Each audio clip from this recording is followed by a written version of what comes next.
এসেছিল, হিরণ সন্ত্রাসীরা প্রেজেন্ট ছিল,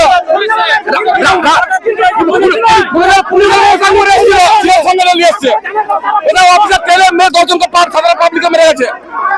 আমরা কোনো পার্ট দল করিনি, আমরা গ্রাম শান্তি চাই, হিরণকে ব্যাগ যেতে হবে, এটা কোনো বিজেপি নাই।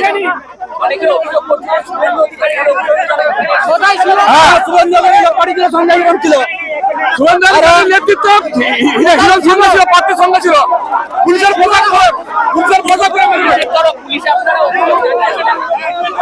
পুলিশকে কার আত্মার অভিযোগ জানিয়েছি, পুলিশ ওনাদের পালিয়ে গেছে। পুলিশ থানার পুলিশ বললো যে ওরা কোনো পথ নয়, হিরণ সঙ্গে দাঁড়ালে এসেছিল। আমার নাম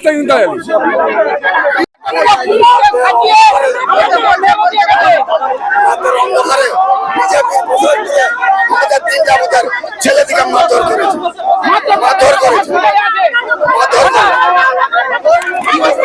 কালকে রাত্রেবেলা কিছু লোক আমাদের এখানে বসে গল্প করছিলাম, ওরা ভাবলো যে ওরা তৃণমূল, কিন্তু হিরণ কি করেছে, বিজেপি পুলিশের পোশাক পরে সাধারণ মানুষকে বিজেপির লোক গুন্ডা দিকে দিয়ে এখানে কিছু আমাদেরকে অনেককে জখম করে দিয়ে গেছে। তার ফলে কিছু লোক হসপিটালে আছে। হ্যাঁ, তার প্রতিবাদে আজকে বিক্ষোভ, 4 জন আহত হয়েছে।